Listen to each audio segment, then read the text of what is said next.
15 years jail for the perverted father who forced his daughter to live as his sex slave. I think this is a harsh sentence, but so is mine. Speaking out, she gives her first television interview to TV3. And new fears that genetic tests could push up insurance premiums. TV3 News at 5:30, first edition. A perverted father who sexually abused his daughter for 2 decades has been jailed for 15 years at the Central Criminal Court.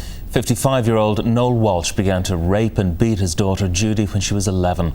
Passing sentence today, Justice Paul Carney described the case as one of the worst ever heard in his court.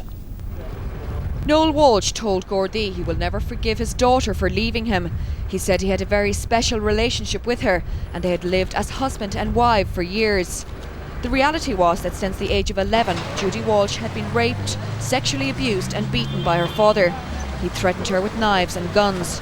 She told the court she lived as a prisoner, totally isolated from the rest of her family. Noel Walsh got custody of Judy in 1979 after her mother left the family. Judy moved with him from their home in Castleblaney, County Monaghan, to several addresses in Dundalk, Drogheda, Wicklow and finally Dublin. She hardly ever attended school. She left her father on a few occasions, but he persuaded her to come back.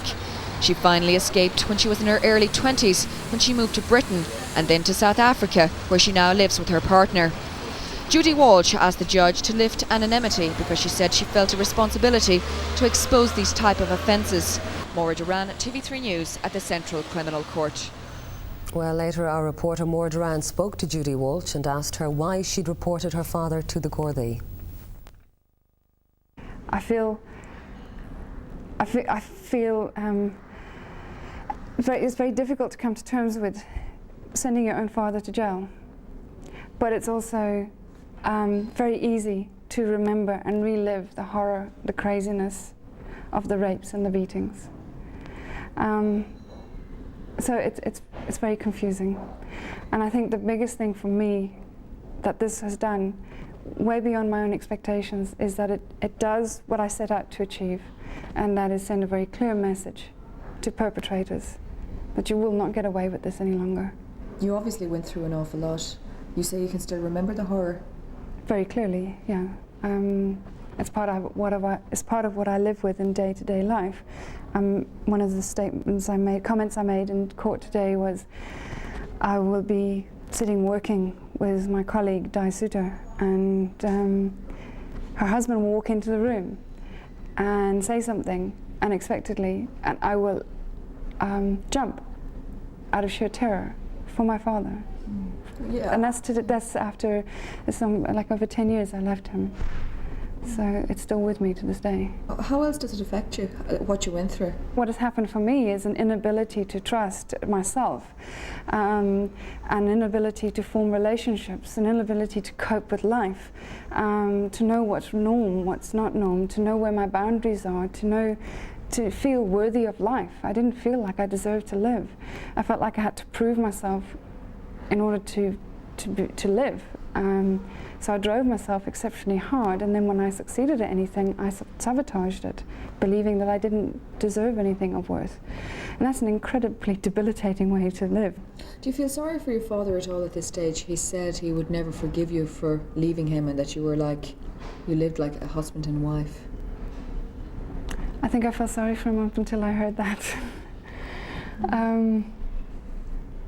Yeah, up until I heard that, I think I felt sorry for him, because when I heard the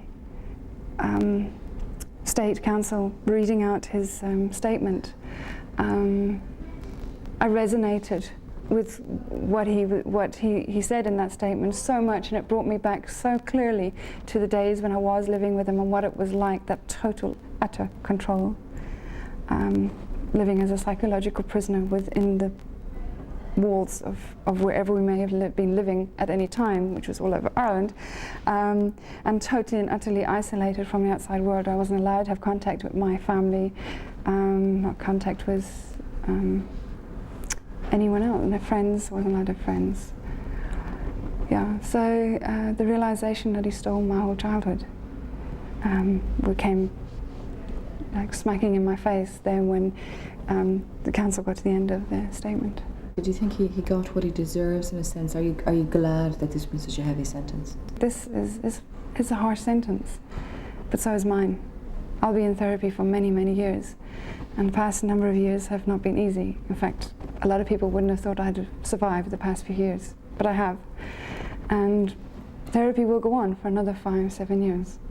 So I'm just glad and hope that it sends a message out to perpetrators. You will not get away with it, and I just urge people who are in situations of abuse right now to report it. The system worked very well for me. And a number you can call for advice is 01830 8529. That's 01830 8529.